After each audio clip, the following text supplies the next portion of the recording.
Amén. Muchas gracias, pastor. Eh, Realmente es muy emocionante estar en este lugar.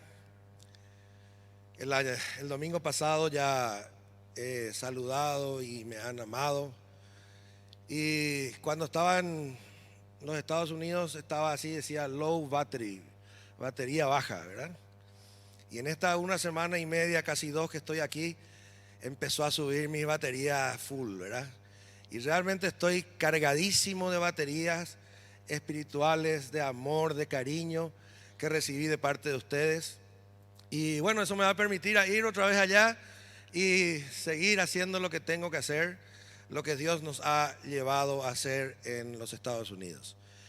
Ayer estaba hablando con el pastor de la iglesia donde estoy sirviendo y le comenté que eh, estoy en contacto aquí constante con los pastores y que el pastor principal me había dicho de que probablemente hoy iba a tener una oportunidad de dirigirme a la iglesia y él me pidió que les haga llegar el saludo, la bendición de toda la iglesia del Nazareno de Woodbridge, Virginia, y que estaban orando por la iglesia. De hecho, desde que yo llegué allá, uno de los motivos de oración que teníamos en la iglesia es comunidad cristiana.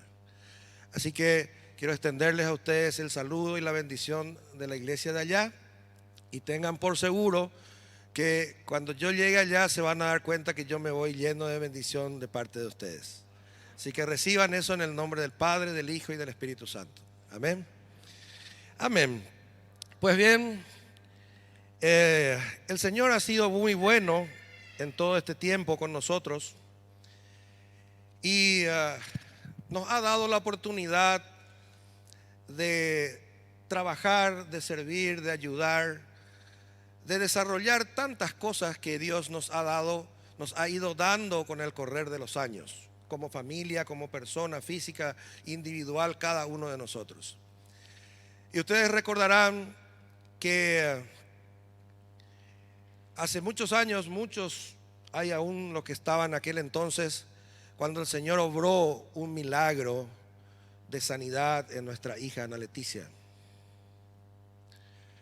Recuerdan que tenía 19 años y le habían detectado un melanoma maligno infiltrante, un cáncer de piel, que le habían dado 2 a 6 meses de vida, según la medicina, si es que tenía ciertas condiciones, etcétera. Pero por la gracia y misericordia de Dios, Él hizo un milagro. Y nuestra hija hoy tiene 32 años, nos dio un hermoso bebé hace 3 años, que nos vuelve locos como abuelos, y ahora está esperando el segundo con 3 meses de embarazo, y es un regalo del Señor, es algo que Dios nos ha regalado mediante el milagro. Entonces la primera cosa que te quiero decir hoy es que si Dios ha hecho un milagro, puede hacerlo otra vez. No sé qué puede estar pasando en tu vida en este momento, por qué situación puedes estar pasando, pero si Dios hizo un milagro, puede hacerlo otra vez. Eso tienes que creerlo, nosotros lo hemos creído y Dios ha honrado su palabra. Amén. Bueno, también quiero mencionar que la vida en los Estados Unidos es muy especial, como también lo es acá. Pero en el lugar donde el Señor nos lleva, tenemos que empezar a entender qué es lo que Él quiere de nosotros. Estando aquí, estando en Piranetá, estando en Luque, en Fernando de la Mora, en San Lorenzo, o en los Estados Unidos, en Alemania, donde sea, tenemos que entender qué es lo que Dios quiere de nosotros. Y la vida en los Estados Unidos, la película o las películas, desde que somos niños, nos venden un escenario de luces, un escenario espectacular, un escenario que nos gusta porque Hollywood vende. El estilo de vida americano, tener todo a mano, la comodidad, es algo que a nosotros los países del tercer mundo nos vende o nos vendió perfectamente Hollywood, las películas. Y en parte es así, hermanos. En parte es así porque el país, los Estados Unidos, originariamente, ustedes saben, es un país que ha temido a Dios. Un país que ha tomado a Dios como el centro de todas sus actividades. Y a mí me toca la oportunidad de trabajar y de estar en Washington, D.C., en la capital, donde hay un sinnúmero, pero un sinnúmero de museos, de monumentos, una hermosísima ciudad. Dicho sea de paso, están invitados alguna vez que quieran ir por ahí. Yo voy a tratar de ser un buen anfitrión, tratar de servirles mejor de lo que les servía a los Bauzá cuando se fueron, porque ellos estaban muy apurados y ya querían venir a verles otra vez a ustedes y se quedaron unos días nomás. Entonces les voy a mostrar todo lo hermoso que es Washington, D.C. y sus alrededores, ¿verdad? Y en cada lugar, hermanos, donde ustedes van a ver la presencia de Dios, la palabra de Dios. En los museos hay una cita bíblica. Si bien muchos de ustedes conocerán también que ahí se metieron los masones y una serie de cosas que nunca faltan, ¿verdad? Si en el huerto de Edén se metió Satanás, ¿cuánto más se va a meter en una ciudad como Washington, ¿verdad? Entonces, el pueblo de Estados Unidos, los americanos, siempre han tenido tradicionalmente la presencia de Dios en el país, en sus hogares. Tal es así que en su moneda figura, ustedes saben, en el dólar, en Dios está nuestra confianza. In God we trust. En Dios confiamos. Muchos ya intentaron sacar esa frase del dólar. Hasta hoy no lo han logrado. Pero ¿qué pasa, hermanos? Esa sociedad hoy día está pero tan manipulada, pero tan afectada por lo que implica el modernismo, el progresismo, que se ha olvidado de Dios. Hay muchas iglesias, como decía el pastor Santiago en algún momento dado cuando fue a viajar a visitar Europa, hay iglesias que se están convirtiendo en museos. La gente no va a la iglesia. La gente se volvió, allí hay una palabra que es workaholic, que es así como el alcohólico está adicto al alcohol, allá la gente está adicto al trabajo. Work es trabajo, holic como si fuera adicto al trabajo. La gente sale a trabajar a las 6 de la mañana, viene a las 9 de la noche y ya no tiene tiempo para Dios. Se olvidó de Dios. Tiene mucho dinero en el bolsillo, tiene dólares, tiene cuentas corrientes, cuentas de ahorro, pero se olvidó de Dios. El americano promedio es un hombre, una mujer solitaria. Estudia, trabaja, estudia, trabaja, estudia, trabaja, estudia, trabaja, estudia, trabaja. Y eso ha hecho que la sociedad vaya siendo muy humanista. Todo el hombre para el hombre, la satisfacción del hombre para el hombre. Pero doy gloria a Dios y gracias al Señor de que la iglesia está hoy firme haciendo que la gente retorne a Dios.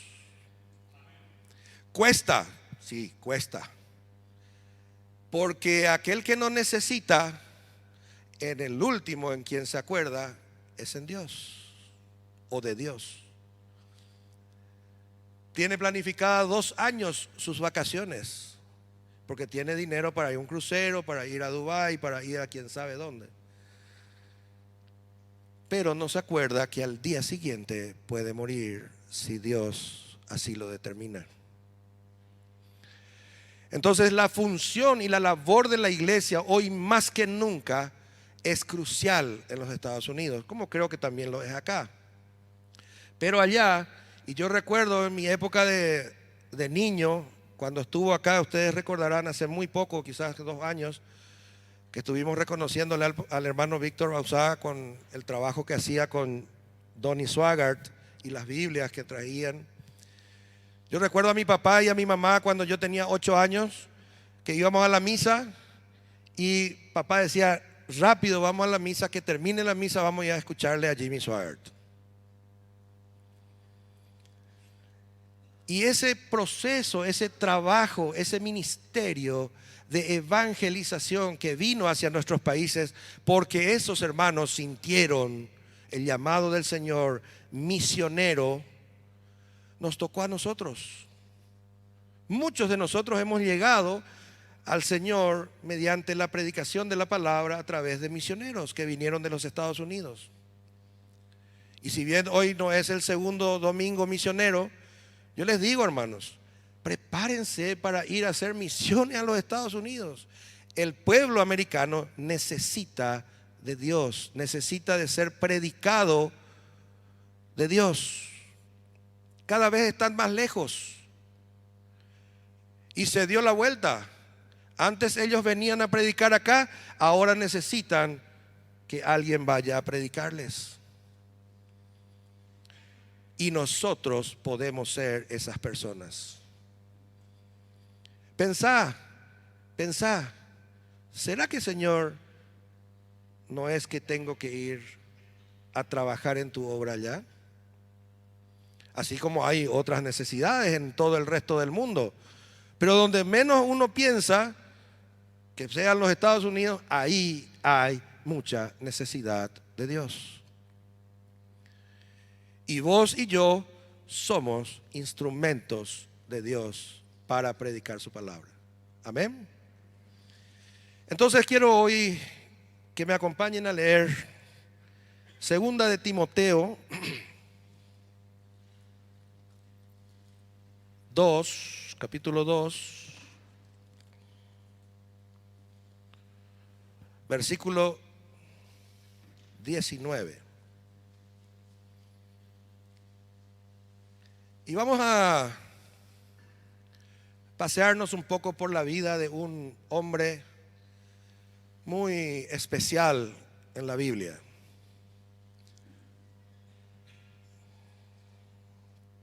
Así dice la palabra del Señor. Pero el fundamento de Dios está firme, teniendo este sello. Conoce el Señor a los que son suyos, y apártese de iniquidad todo aquel que invoca el nombre de Cristo. Pero en una casa grande no solamente hay utensilios de oro y de plata, sino también de madera y barro, y unos son para usos honrosos y otros para usos viles. Así que si alguno se limpia de estas cosas, y aquí quiero que subrayen esa parte, será instrumento para honra, santificado, útil al Señor y dispuesto para toda buena obra. Amén. Palabra del Señor. Fíjense que habla de que necesariamente tenemos que despojarnos de las suciedades que nos adornan para poder ser instrumentos de honra. Y hay un personaje en la Biblia que era un poquito menor que Jesús. Si bien, y quizá acá el pastor erudito Héctor Sánchez me va a corregir, pero después nomás, pastor. No hay una evidencia, por lo menos muy palpable, gracias, que hable de que conoció a Jesús, que estuvo con Jesús. Pero es contempo de Jesús, ¿verdad? Él era judío de la tribu de Benjamín, nada más y nada menos. Era fariseo, se hizo romano. Dice que hablaba perfectamente el hebreo, el arameo y el griego. ¿Cuántos de nosotros hablamos más de 2 idiomas? Guaraní, español. Español, guaraní, portugués. Español, guaraní, inglés, portugués. Imagínense, Pablo es la persona de quien estamos hablando y hablaba perfectamente el hebreo, el arameo y el griego. No fue uno de los 12 apóstoles porque no estuvo con Jesús. No hay evidencia de que haya sido llamado por Jesús como apóstol inmediatamente. Él fue educado en Jerusalén. Es como si hablemos de que, no sé, nació en Piranetá, pero vino a crecer y a estudiar en Asunción. Fue instruido por Gamaliel. Evidentemente era muy inteligente. No era Aragán, porque dice que fabricaba tiendas, fabricaba carpas. O sea que sabía trabajar con sus manos. Y en un pasaje de la Biblia dice que ganaba dinero haciendo tiendas. Formaba parte del Sanedrín, que era un conjunto de asamblea de sabios. Eran los connotados de la ciudad. En toda la ciudad elegían a 71 miembros y uno de ellos era él. Y evidentemente era una personalidad en ese tiempo. Pero ¿qué pasó? Y quiero que leamos Hechos 9, 1 al 9.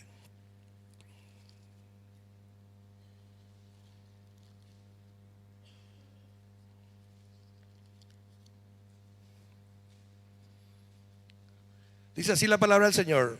Saulo respirando, y lean conmigo y imagínense lo que dice aquí.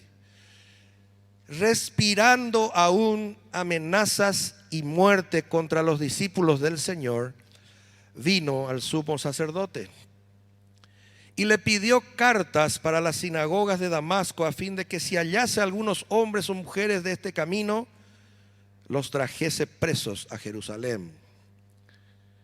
Mas yendo por el camino, aconteció que al llegar cerca de Damasco, repentinamente le rodeó un resplandor de luz del cielo, y cayendo en tierra oyó una voz que le decía: Saulo, Saulo, ¿por qué me persigues? Él dijo: ¿quién eres, Señor? Y le dijo: yo soy Jesús. Allí parece que se encontró con Jesús. A quien tú persigues, dura cosa te es dar coces contra el aguijón. Él, temblando y temeroso, dijo: Señor, ¿qué quieres que yo haga? Y el Señor le dijo: levántate y entra en la ciudad, y se te dirá lo que debes hacer.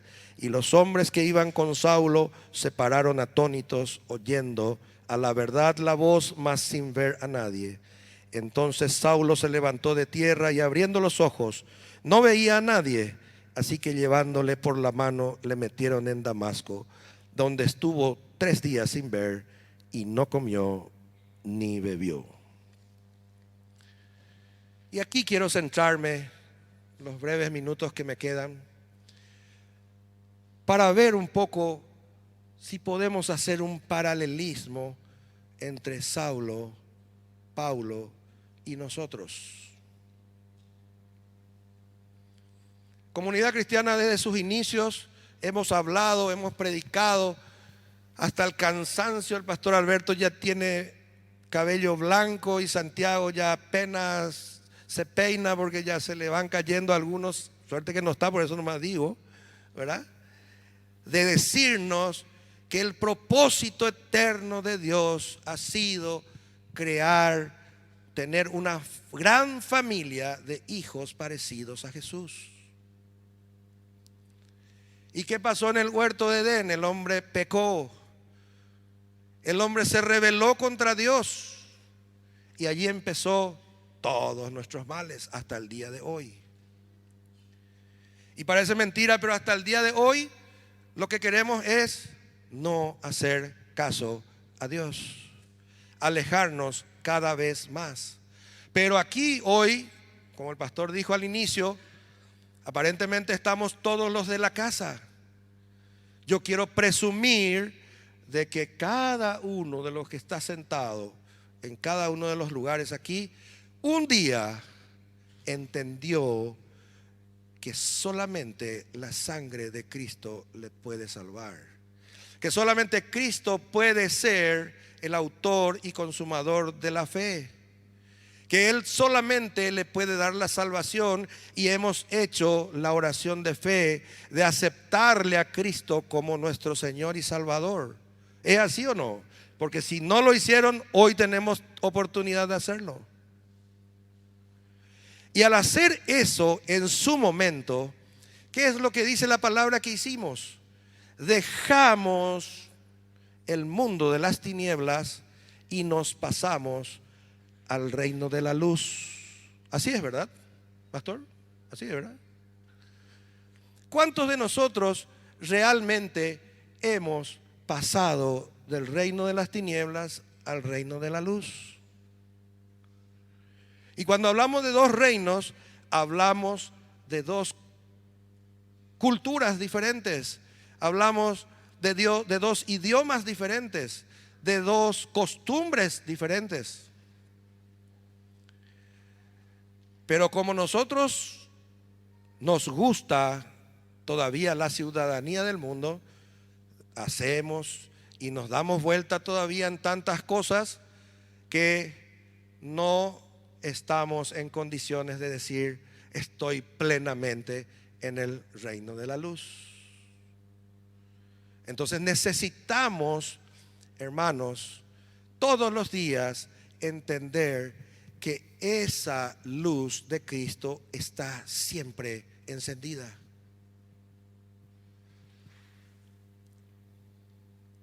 ¿Cuántos de nosotros aquí somos inteligentes? ¿Verdad? ¿No? ¿Eh? ¿Por qué tienen miedo de decir si son inteligentes? Si se van a presentar para un trabajo y le pregunta al que le va a contratar, ¿ustedes son inteligentes? Hugo, sos inteligente. ¿Qué le van a decir? ¿Verdad? ¿Y por qué acá en la iglesia tenemos miedo de decir que somos inteligentes? Somos inteligentes, hermanos. Hemos pasado el preescolar, el primer grado, el segundo, el tercero, el cuarto, quinto, algunos pasamos al sexto, ahora ya hay hasta noveno y eso, ¿verdad? Somos inteligentes. Nos hemos casado, hemos formado familia. ¿Cuántos de nosotros decimos ahí adentro mío, Checo Sharandú, Aranduca allá, pero Sharandú? ¿Verdad? Soy sabio, sabio empírico, pero sabio al fin. Y Dios nos ha dotado, hermanos, de sabiduría innata en nosotros mismos. ¿Cuántas veces hemos decidido cosas que ni se nos había ocurrido antes decidir? Es más, yo creo que nuestros hijos, los que somos padres, nos hacen un test todos los días, ¿verdad?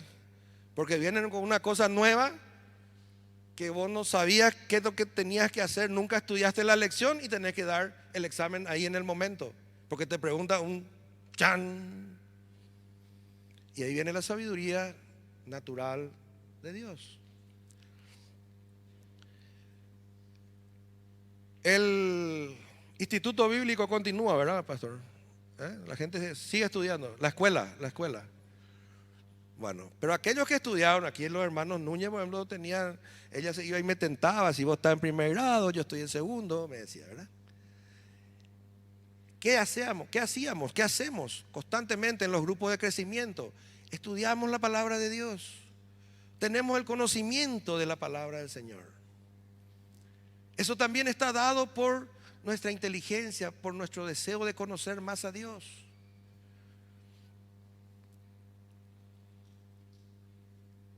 Todo eso que yo estoy diciendo, hermanos, si recuerdan los pasajes que leímos anteriormente, eran cosas que Saulo tenía. Y acá el pastor Riquelme hace un rato dijo, en mi carácter de comisario principal, ¿verdad? Aún tiene autoridad establecida por los hombres aquí, por la Policía Nacional. Hay otros que son directores, médicos, etcétera, en cada uno en su profesión, y tiene una autoridad delegada por alguien, cosa que tenía también Saulo. Recuerdan cuando empieza el versículo, dice que Saulo fue al sacerdote a pedirle cartas, o sea, estaba bajo autoridad. Entonces, hasta ahora somos igualitos a Saulo, ¿verdad? O yo nomás me siento igualito a Saulo. Son inteligentes, hablamos más de un idioma, guaraní, español por lo menos. Somos sabios, estudiamos la palabra, nos enseñan, trabajamos, somos sabios. Somos igual a Saulo. Pero ¿qué pasa con nosotros? ¿Podemos decir que somos instrumentos de Dios? Esta es la pregunta clave de hoy, de esta mañana. ¿Somos instrumentos de Dios?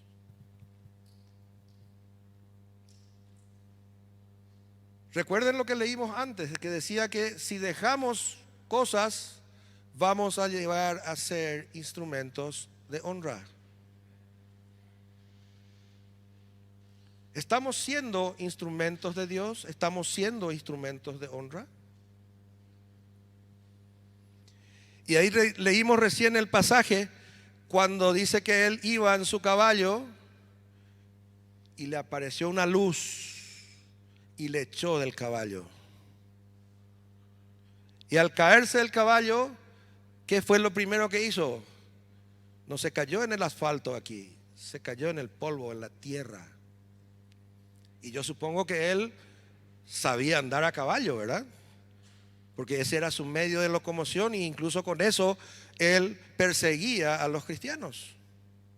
Entonces no era uno que aprendió recién a andar a caballo. Yo me acuerdo cuando tenía 14 años, una vez con Rubén Barrios habíamos ido a una estancia de unos parientes de ellos y espectacular, había unos caballos bellísimos y ¿quieren andar a caballo? Claro. ¿Y vos sabés andar a caballo? Obvio. Entonces nos subimos, ¿verdad? Y para mi suerte, el peón, el capataz, había sido su caballo. El caballo más veloz, más arisco. Y empezamos a ir despacito, despacito, despacito, hasta que después, como íbamos con otro adelante, el caballo siempre era puntero, quería ir adelante. Entonces empezó a cabalgar, a cabalgar, a cabalgar. Y yo ahí agarrándome de la crin de todos lados, apretando por todos lados. Y en una de esas había una curva así, y todos iban adelante mío. Y este señor caballo no encontró la mejor manera de pasarle que saltando una altura de este tamaño, de esta altura más o menos. Subió acá y él subió ahí. Yo seguí derecho. Y el caballo siguió y le pasó a los demás. Y sí, obvio, se dieron cuenta que yo estaba ahí en el polvo, como Saulo, tirado ahí. Y como había chicas, me levanté y no me pasó nada. ¿Qué? Hasta hoy que recuerdo, escucho ese croc, croc, croc que hizo todos mis huesos, ¿verdad? Imagínense un señor con tanta autoridad, con tanto orgullo, con tanta violencia que tenía, porque dice, aún teniendo venganza, decía, ¿verdad? Él que estaba creyendo que hacía lo bueno, que esté caído en el piso, en el polvo, como si fuera un principiante que andaba a caballo. Pero eso ocurre cuando la luz de Cristo llega a nuestras vidas. Por más que estemos en el caballo alazán más rápido, más fuerte, más lindo, si la luz de Cristo llega a nosotros, vamos a estar en el polvo para poder empezar de nuevo, porque del polvo hemos nacido y al polvo volveremos. No tengamos miedo de caernos del caballo. Probablemente es el inicio de la etapa de ser instrumentos de Dios. Por más de que hoy estamos pensando que ya somos instrumentos de Dios. ¿Cuántas veces no le dijimos a otra gente, yo sé todo? ¿Qué es lo que me voy a ir al grupo de crecimiento? Siempre estudiamos la misma cosa. Yo ya sé todo. ¿Cuántas veces dijimos?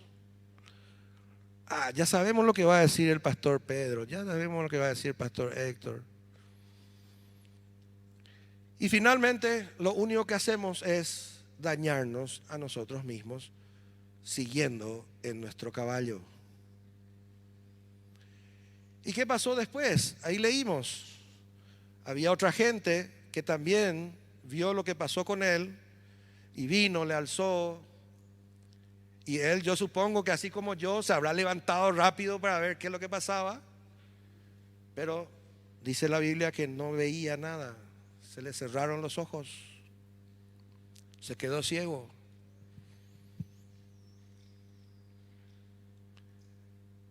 ¿Y qué dice después? Tuvo que esperar que alguien venga, le levante, le lleve, le conduzca a un lugar y para que espere a ver qué iba a pasar con él. Y yo hoy, esta mañana, quiero reflexionar un poco en qué etapa de la vida de Saulo o de Pablo estamos nosotros. ¿Estamos sobre el caballo? No, perdón. ¿Estamos yendo a la autoridad a pedirle autorización para perseguir a alguien?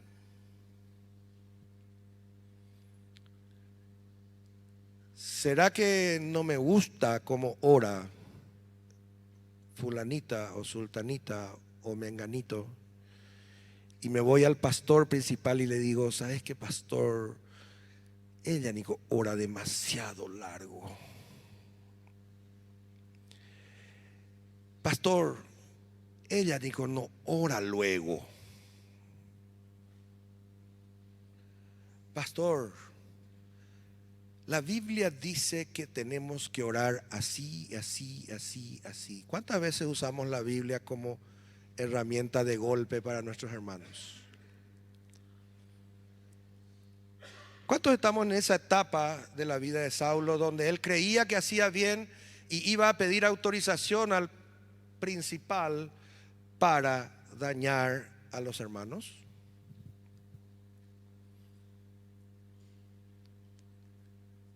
Si como ahora en los colegios se hace opción múltiple, si esa opción no estás en condiciones de marcar, pasa nomás.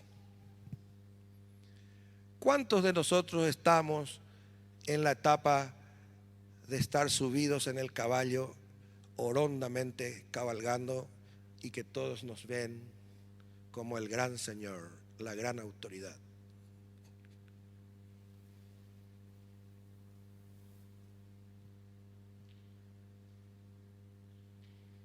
Si era el pastor Alberto el que estaba acá, iba a decir: mírale sospechosamente a tu hermano de al lado.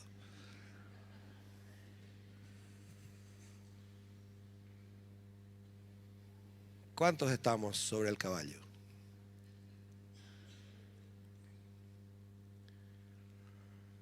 Si esa pregunta de la opción múltiple pasás,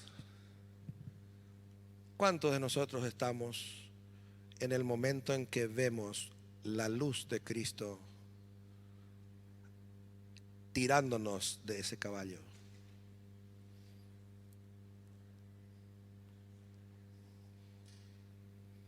No es fácil, no es fácil caerse. Y les digo por conocimiento de causa, duele cuando uno se cae del caballo. No lo digo porque me contaron, yo lo viví y ya les conté la experiencia anterior. Y la saqué barata yo cuando eso. Si esa pregunta de la opción múltiple de estar viendo la luz y caerte, no lo podés marcar, pregunto: ¿cuántos de nosotros estamos en el polvo en este momento? Tratando de levantarnos y no sabiendo qué es lo que nos está pasando, como si yo era el ídolo máximo y estoy, y ahora, y encima nuestro caballo se fue corriendo. Y encima no puedo ver. Y lo único que toco es polvo. Y estoy sucio. ¿Cuántos de nosotros ponemos una X o una tilde en ese paréntesis de la opción múltiple?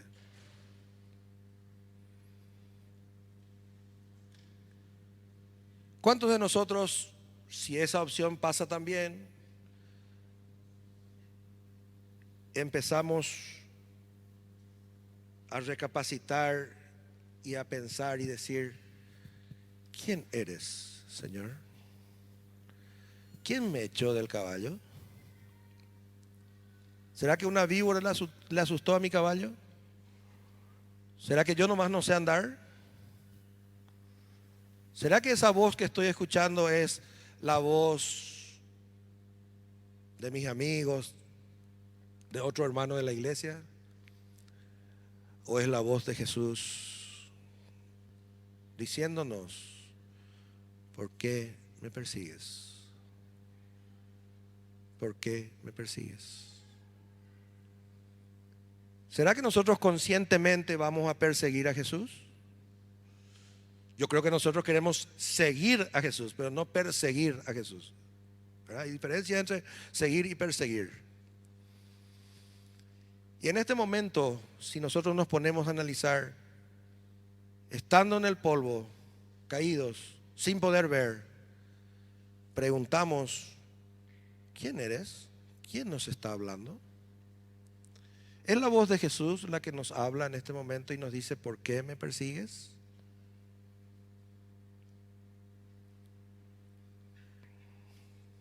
Y si esa opción no nos cabe también, hay una más. Cuando dice que alguien dice: llevándole por la mano, le metieron a Damasco. ¿No ves? Entonces te voy a contar un secreto: el que no ve necesita de alguien. A veces nosotros vemos demasiado y hacemos como que no necesitamos de nadie. A veces necesitamos tener tapada la vista para poder dejar que alguien nos guíe. Cuando yo sé todo, entonces no necesito que nadie me guíe. Cuando yo sé dónde ir, no necesito que alguien me guíe. Es simpático porque en los Estados Unidos, en la mayoría de las ciudades, si uno no tiene un GPS, se pierde. Necesitamos la guía.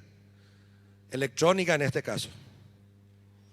Uno va con el vehículo y entra en una salida que no tiene que entrar y es media hora más de vueltas para volver a encauzarse en el camino. Acá todo es mucho más fácil. A pesar de que los motoqueiros te pasan por la izquierda, por la derecha, por todos lados, ¿verdad? Pero, ¿cuántos de nosotros necesitamos que alguien nos guíe para continuar el camino del Señor? Para volver al camino del Señor. Es muy fácil coquetear con los caminos que no son del Señor. Todos sabemos esa lectura que hay donde habla perfectamente de que hay dos caminos: el camino ancho y el camino angosto. En el camino angosto es difícil, pero en el camino ancho hay mucha gente, todos se guían a sí mismos, pero todos van a la perdición. Entonces, yo quiero que en este momento podamos realmente analizar cuál de esos momentos de la vida de Saulo estamos pasando ahora, hemos pasado, cuál de esas etapas ya es etapa superada. Porque hay algo que quiero contarles y que es una buenísima noticia. Saulo no se quedó ciego toda la vida. Pablo no necesitó de que alguien le lleve toda la vida. Al recibir Saulo la luz de Cristo, al recibir Saulo la libertad de su mente, allí él se convierte en el apóstol Pablo. Y como apóstol Pablo se fue a vivir en un hotel 5 estrellas. Tenía un carnetcito así como eso que nos dan a veces y que dice apóstol Pablo, acceso libre al salón VIP del aeropuerto. No, él fue a predicar a ese a quien perseguía, de ese a quien perseguía. Y mediante esa prédica, mediante esas palabras, muchos de los que estamos aquí hoy estamos aquí y no estamos en el mundo. Entonces, no todo es negro siempre. No todos estamos ciegos siempre. No todos necesitamos de alguien que nos lleve siempre. Pero ¿qué va a ser la diferencia, hermanos? Para que dejemos de estar en el polvo, para que dejemos de estar ciegos, para que dejemos que alguien nos lleve siempre, necesitamos la luz de Cristo y la obediencia al Señor. Al recibir nosotros la luz de Cristo y ser obedientes a Él, empezamos a ser instrumentos de honra, instrumentos para Dios. Y cuando sos instrumento de Dios, evidentemente no todo es color de rosas. El propio Jesús lo dijo: en el mundo tendréis aflicción, mas confiad, yo estoy con ustedes. No vamos a parar de sufrir. Pare de sufrir, doikoi. Pero vamos a tener definitivamente a ese Cristo todopoderoso que fue a la muerte, venció a la muerte y se levantó, y hoy día está sentado a la diestra del Padre.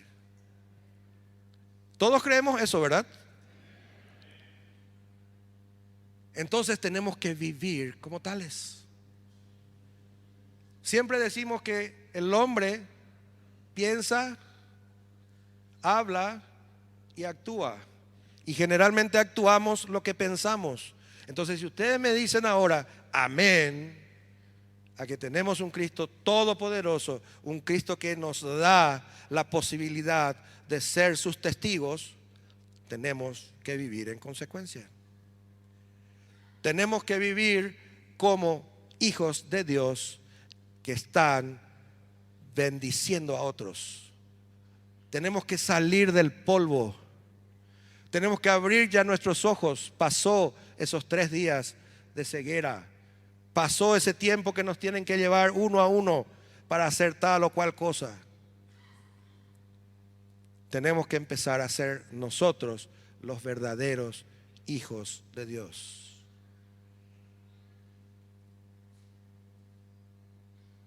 Y tal como soy, Señor, tenemos que decirle a nuestro Dios para que Él nos reciba, porque Él está con los brazos abiertos. No tenemos nada que estar esperando que nos inviten, porque ese es un compromiso diario con el Señor. No hace falta llamarle al pastor Pedro: Pastor Pedro, necesito que me lleves a la iglesia, necesito que ores por mí. Al pastor Alberto: Pastor, tengo que empezar a tener autonomía de un apóstol del Señor. Alguien que habla, que predica, que con su ejemplo vive lo que Cristo nos dio de ejemplo. Y hoy te quiero invitar a que podamos reflexionar juntos los breves minutos que nos quedan.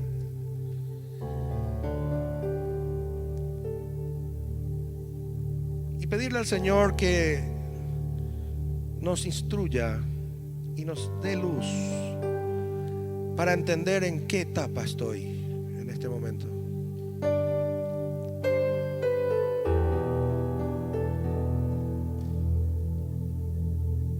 Quiero que pienses en este momento que te vino la luz de Cristo. Cierra tus ojos y contempla esa luz de Cristo. Contempla esa luz de Cristo que, aparte de iluminarte, te abraza. Aparte de iluminarte, te da seguridad.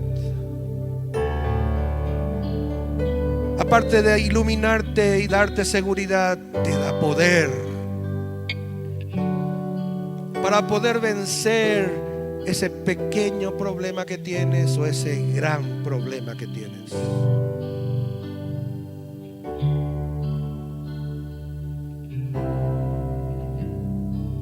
Siempre hay lugar al pie de la cruz.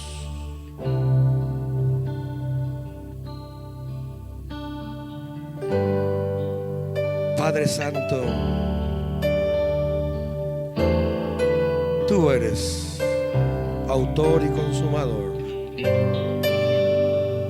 Qué bueno es estar en tu presencia, porque sentimos tu cobertura.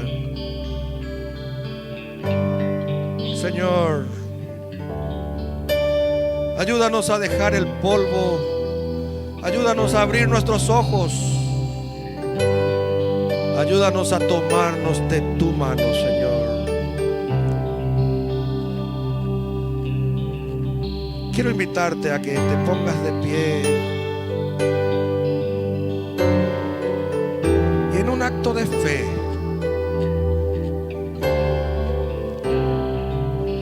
levantes tus manos y te rindas delante de Él, delante de esa luz que te